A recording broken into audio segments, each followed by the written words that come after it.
Chapter 13 Arctic circle के अंतर्गत आतिथ्य। रात का समय होना चाहिए था, लेकिन 65वें समानांतर के नीचे रात के समय ध्रुवीय प्रकाश में कोई आश्चर्य की बात नहीं थी। आइसलैंड में जून और जुलाई के महीनों में सूरज डूबता नहीं है, लेकिन तापमान बहुत कम था। मुझे ठंड लग रही थी और ठंड से ज्यादा भूख लग रही थी। बोआ का नज़ारा स्वागत योग्य था, जो हमारे स्वागत के लिए आतिथ्यपूर्वक खुला था। यह एक किसान का घर था, लेकिन आतिथ्य के मामले में ये राजा के घर के बराबर था। हमारे पहुंचने पर मालिक हाथ फैलाए हुए आए और बिना किसी औपचारिकता के उन्होंने हमें अपने पीछे आने का इशारा किया। लंबे, संकरे, अंधेरे रास्ते से उनके साथ चलना असंभव होता, इसलिए जैसा कि उन्होंने हमें बताया, हम उनके पीछे पीछे चले गए। इमारत मोटे तौर पर चौकोर लकड़ी से बनी थी, जिसके दोनों तरफ कमरे थे। कुल 4, सभी एक ही रास्ते में खुलते थे। ये थे रसोई, बुनाई की दुकान, बेड सोफा या पारिवारिक शयनकक्ष और आगंतुकों का कमरा, जो सबसे अच्छा था। मेरे चाचा, जिनकी ऊंचाई का घर बनाते समय ध्यान नहीं रखा गया था, बेशक छत से निकलने वाली बीम से कई बार अपना सिर टकराया। हमें हमारे अपार्टमेंट में ले जाया गया, जो एक बड़ा कमरा था, जिसमें मिट्टी का फर्श था और एक खिड़की से रोशनी आती थी, जिसके शीशे भेड़ के मूत्राशय से बने थे, जिससे बहुत ज्यादा रोशनी नहीं आती थी। सोने की जगह में सूखा कूड़ा था, जिसे लाल रंग से रंगे 2 लकड़ी के फ्रेम में डाला गया था और आइसलैंडिक वाक्यों से सजाया गया था। मुझे शायद ही इतनी सुविधा की उम्मीद थी। एकमात्र असुविधा सूखी मछली, लटके हुए मांस और खट्टे दूध की तेज गंध से हुई, जिसके बारे में मेरी नाक ने तीखी शिकायत की। जब हमने अपने यात्रा संबंधी कपड़े एक तरफ रख दिए तो मेजबान की आवाज़ सुनाई दी, जो हमें रसोईघर में बुला रही थी। रसोईघर ही एकमात्र कमरा था जहां भीषण ठंड में भी आग जलाई जाती थी।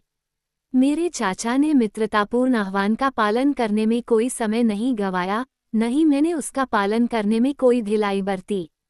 रसोई की चिमनी प्राचीन पैटर्न पर बनाई गई थी। कमरे के बीच में चूल्हा बनाने के लिए एक पत्थर था, उसके ऊपर छत में धुआं निकलने के लिए एक छेद था।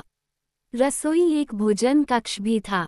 हमारे प्रवेश पर मेजबान ने, जैसे उसने हमें कभी देखा ही न हो, हमें सोल्वटू शब्द से अभिवादन किया, जिसका अर्थ है खुश रहो, और हमारे पास आकर हमारे गालों को चूम लिया।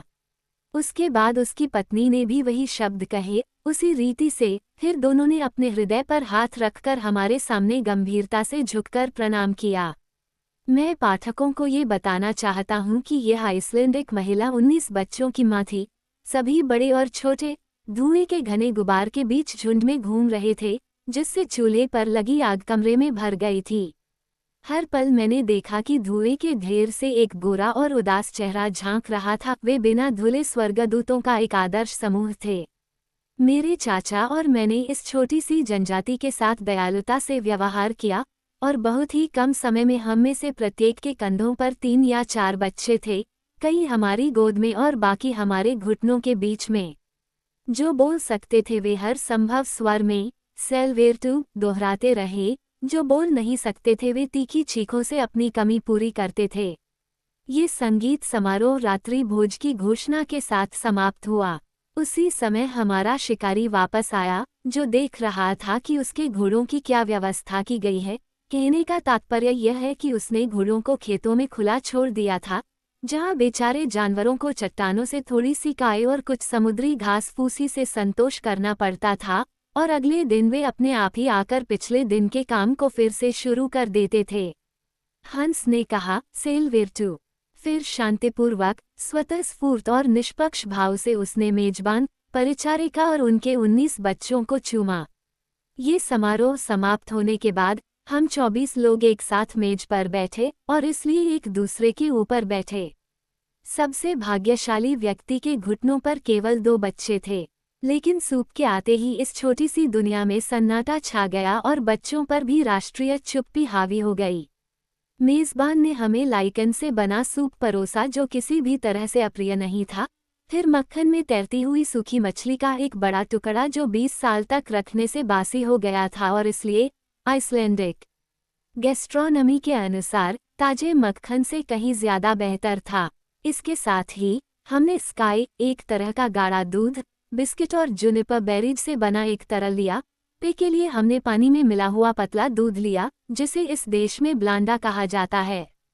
ये तय करना मेरे लिए नहीं है कि यह आहार पौष्टिक है या नहीं। मैं बस इतना कह सकता हूँ कि मुझे बहुत भूख लगी थी और मिठाई के समय मैंने एक प्रकार के अनाज से बने गाढ़े शोरबे को आखिरी घूंट तक निगल लिया। जैसे ही भोजन समाप्त हुआ, बच्चे गायब हो गए और उनके बड़े पीठ की आग के चारों ओर इकट्ठा हो गए, जिसमें कांटेदार झाड़ियां, गाय का गोबर और मछली की हड्डियां जैसे विविध ईंधन भी जल रहे थे। इस थोड़ी सी गर्मी के बाद अलग अलग समूह अपने अपने कमरों में चले गए। हमारी परिचारिका ने आइसलैंडिक प्रथा के अनुसार हमें कपड़े उतारने में मदद करने की पेशकश की, लेकिन हमारे विनम्रतापूर्वक मना करने पर उसने और जोर नहीं दिया और मैं आखिरकार अपने काई से ढके बिस्तर में खुद को सिकुड़ने में सक्षम हो गया। अगली सुबह 5 बजे हमने अपने मेजबान को विदाई दी। मेरे चाचा बड़ी मुश्किल से उन्हें उचित पारिश्रमिक स्वीकार करने के लिए राजी कर पाए और हंस ने शुरुआत का संकेत दिया। गाडार से 100 गज की दूरी पर मिट्टी ने अपना स्वरूप बदलना शुरू कर दिया। ये दलदली हो गई और आगे बढ़ने के लिए कम अनुकूल हो गई। हमारे दाईं ओर पहाड़ों की श्रृंखला प्राकृतिक किलेबंदी की एक विशाल प्रणाली की तरह अनिश्चित रूप से लंबी थी, जिसके बाद हम काउंट एस्कार्प या कम खड़ी ढलान का अनुसरण कर रहे थे। अक्सर हमें नदियां मिलती थीं, जिन्हें हमें बहुत सावधानी से पार करना पड़ता था ताकि हमारे बैग गीले न हों। रेगिस्तान अधिक चौड़ा और अधिक भयानक होता जा रहा था, फिर भी समय समय पर हमें कोई मानव आकृति दिखाई देती थी जो हमारे निकट आते ही भाग जाती थी। कभी कभी कोई तीव्र मोड़ हमें अचानक इनमें से किसी एक भूत के निकट ले आता था और मैं उस विशालकाय विकृत सिर को देखकर घृणा से भर जाता था, जिसकी त्वचा चमक रही थी और बाल रहित थी, तथा उस बेचारे प्राणी के फटे पुराने चिथड़ों के बीच से घृणित घाव दिखाई दे रहे थे। दुखी प्राणी ने हमारे पास आकर अपना विकृत हाथ आगे बढ़ाने से परहेज किया। वह भाग गया, लेकिन इससे पहले कि हंस ने उसे पारंपरिक सॉल्वेर्टू के साथ सलाम किया। स्पेटेलस्क, उन्होंने कहा। एक कोड़ी, मेरे चाचा ने दोहराया। इस शब्द ने एक घृणित प्रभाव पैदा किया।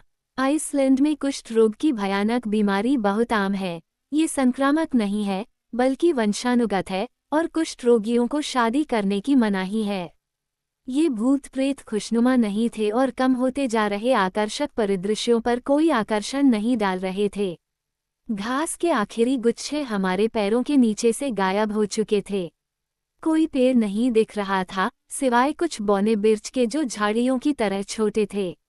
कोई जानवर नहीं, बल्कि कुछ भटकते हुए टट्टू थे जिन्हें उनके मालिक खाना नहीं खिलाते थे।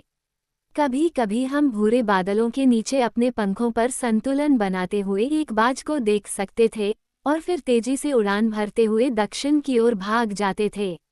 प्रकृति के इस बर्बर पहलू के तहत मुझे उदासी महसूस हुई और मेरे विचार दूर दक्षिण में छोड़े गए खुशनुमा दृश्यों की ओर चले गए।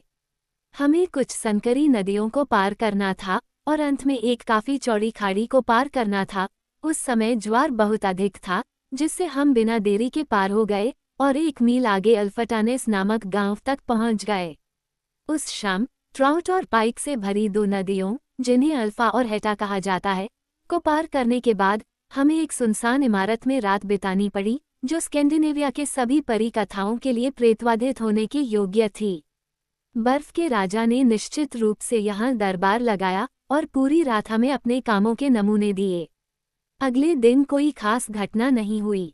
दलदल, मृत स्तर, उदास रेगिस्तानी रास्ते, जहाँ भी हम यात्रा करते थे। रात होने तक हमने अपनी आधी यात्रा पूरी कर ली थी और हम क्रोसोलबट पहुंच गए थे। 19 जून को लगभग 1 मील तक, यानी आइसलैंडिक मील तक, हम कठोर लावा पर चले। इस जमीन को देश में राउंड कहा जाता है।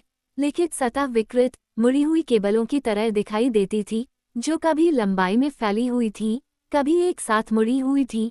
एक विशाल धारा, जो कभी तरल थी, अब ठोस थी, निकटतम पहाड़ों से बह रही थी, जो अब विलुप्त ज्वालामुखी हैं, लेकिन आसपास के खंडहर पिछले विस्फोटों की हिंसा को प्रकट करते हैं।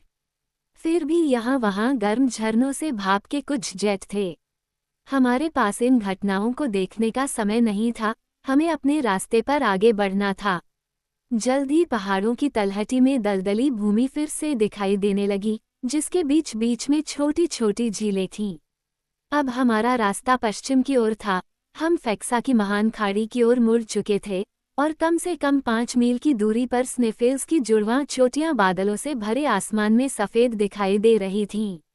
घोड़ों ने अपना कर्तव्य बखूबी निभाया, किसी भी कठिनाई ने उन्हें अपने स्थिर मार्ग पर चलने से नहीं रोका। मैं थक रहा था, लेकिन मेरे चाचा उतने ही दृढ़ और सीधे थे जितने वे हमारी पहली यात्रा के समय थे। मैं उनकी दृढ़ता की प्रशंसा किए बिना नहीं रह सका, साथ ही शिकारी की भी, जिसने हमारे अभियान को एक साधारण सैर की तरह माना। 20 जून शाम 6 बजे हम समुद्र तट पर स्थित एक गांव बुदिर पहुंचे और वहां गाइड का हक जताते हुए मेरे चाचा उनके साथ रहने लगे। हंस के अपने परिवार यानी उसके चाचाओं और चचेरे भाइयों ने हमारा आतिथ्य किया, हमारा गर्मजोशी से स्वागत किया गया और इन लोगों की अच्छाई पर बहुत अधिक बोझ डाले बिना मैं अपनी थकान मिटाने के बाद भर्ती करने के लिए यहाँ रुकना चाहता था। लेकिन मेरे चाचा, जो भर्ती नहीं करना चाहते थे, ने इसकी एक न सुनी और अगली सुबह हमें फिर से अपने जानवरों को लेकर निकलना पड़ा। मिट्टी पहाड़ के आसपास की जगह को बयां कर रही थी, जिसकी ग्रेनाइट नींव धरती से किसी विशाल ओक की गांठदार जड़ों की तरह उठी हुई थी। हम ज्वालामुखी के विशाल आधार के चारों ओर चक्कर लगा रहे थे। प्रोफेसर ने मुश्किल से अपनी आंखें उससे हटाईं। उसने अपनी बाहें ऊपर उठाईं और ऐसा लगा जैसे वह उसे चुनौती दे रहा हो और घोषणा कर रहा हो, वह विशालकाय खड़ा है जिसे मैं जीत लूंगा। लगभग 4 घंटे चलने के बाद घोड़े अपने आप ही स्टेपी में पुजारी के घर के दरवाजे पर रुक गए।